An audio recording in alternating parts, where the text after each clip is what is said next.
So you've come seeking knowledge of the nest. Well, my friend, as much as I would love to give you a rundown of this whole place, the ins and outs, there is an unfortunate reality of my limited stay.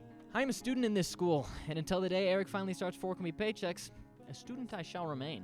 So when the very sad day comes, I graduate and leave you fine people. If this booth is to rot with me in my departure, I will be rolling in my gown. So I leave these videos here for you, the students of now and the students to be, of which, how rude of me to not introduce myself to the new folks. My name is Sammy, and though Mama told me not to trust no strangers, you seem all right, so I'd consider us acquainted. Transition. So if you've ever found yourself with a burning itch, desire, or passion to make digital projects, which being a high school student in 2020, whatever it is, you definitely have, the Nest is your vehicle to success. Videos, movies, songs, audiobooks, podcasts, animation, really anything that's made digitally, the Nest is going to get you there when a Chromebook or a computer at home can't. I won't be giving you a step-by-step tutorial on everything in this video, though on our channel, you can find videos on most, if not all, of what I'm about to talk about.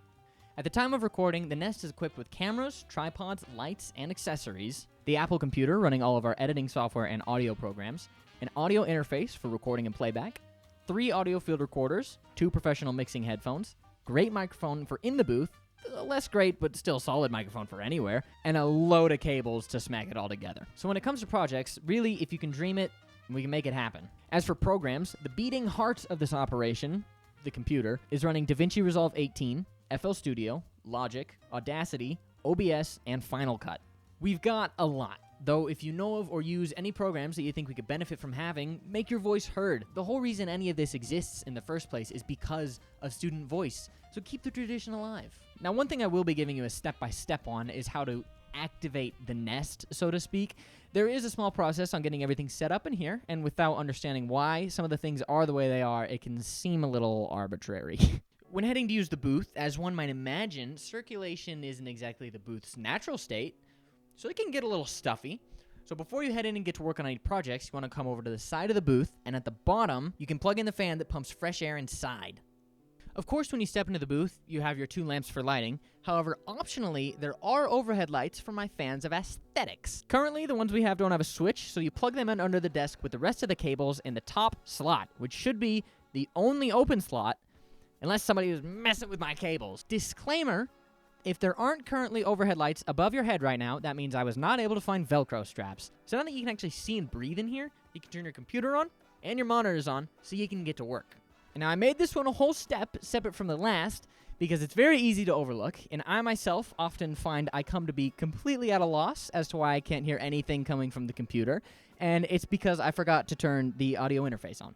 There's a switch on the back right side of the device you can flip to turn it on. That way you can actually use your headphones and microphones. And with that, you're all set. Tearing it down is just as simple as doing all the steps in reverse and not forgetting to turn off the audio interface. Or the fan outside. Or if you logged into Google while you were using the computer, you might want to sign out. Or if you got any gear out while you were using the booth, put that back. But other than that, simple process. As I've mentioned, the Nest is capable of a lot.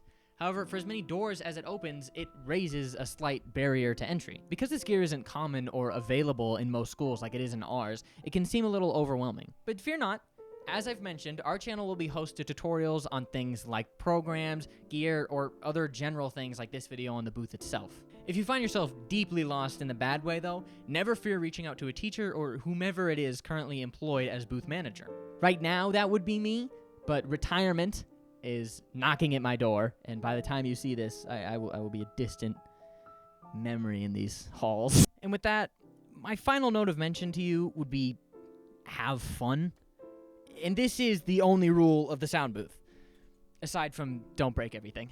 When this booth was created, it was done so because of how much fun I have making music and playing with audio and working on these big projects. I wanted to find a way to bring that into my school life, and here we are. Now I want for you to have just as much fun as I have making my projects. Experiment, play around, use the booth for personal projects. Only when you have time. In your classes, of course, but play. I'm so excited to see what comes out of this place. And until then, I'm just I'm going to be in here cooking away. So, knock when you need me.